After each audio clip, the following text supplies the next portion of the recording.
compassion. But the Samaritan, as he journeyed, came to where he was, and when he saw him, he had compassion.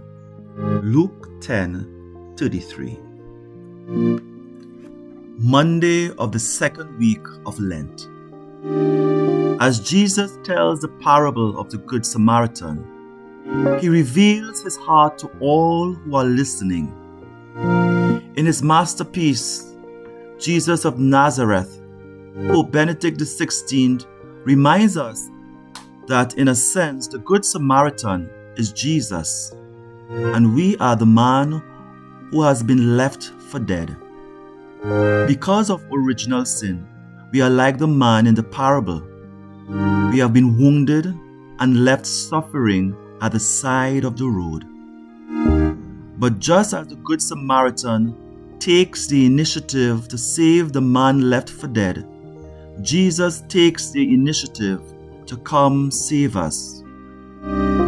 The parable reveals much, and over the next 3 days, we'll unpack the 3 aspects of it. Today, let us focus on Luke chapter 10 verse 33. But the Samaritan, as he journeyed, came to where he was, and when he saw him, he had compassion. Compassion. What is compassion?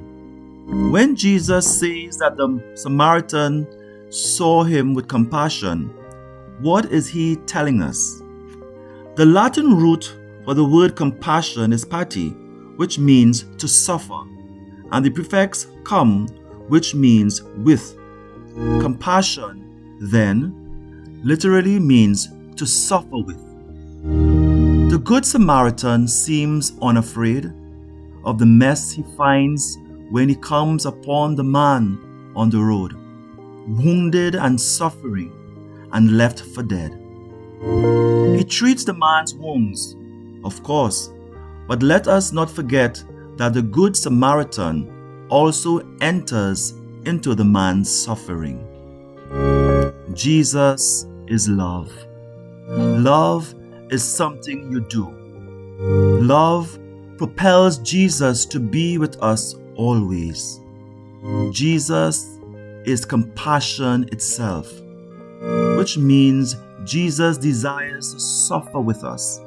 There is nothing in our lives, including our suffering, that is too much for Jesus or that would compel him to leave us.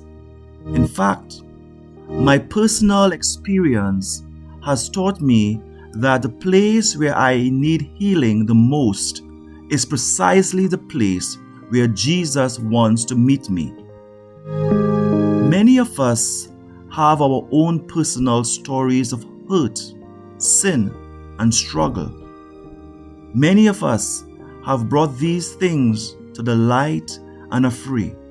But some of us may have buried them deep within. Thus, yesterday's invitation to go deeper may elicit fear, for there may be an element of self-protection that causes us to resist going there. We may be afraid to go deeper because we are aware of the things that are buried deep within our hearts. Do not be afraid. Jesus is compassion. Jesus, like the Good Samaritan, is longing to enter into our woundedness. It is important for us to remember that Jesus only wants to go deeper so that he can bring healing. There is never condemnation, judgment, or accusation. The heart of compassion is not afraid to suffer with us. He longs to bring healing. Do not be afraid. Jesus is love. Jesus is compassion. For your prayer, stay here for an additional 10 minutes. Today, pray with Luke chapter 10 verse 33. Be present in the scene. Be there with Jesus. Ask the Holy Spirit to help you be in the place of the man in need of healing. Imagine the scene unfolding as it does in the Bible. But imagine that you are there too, and that Jesus himself is the Good Samaritan. What words stood out to you as you prayed? What did you find stirring in your heart?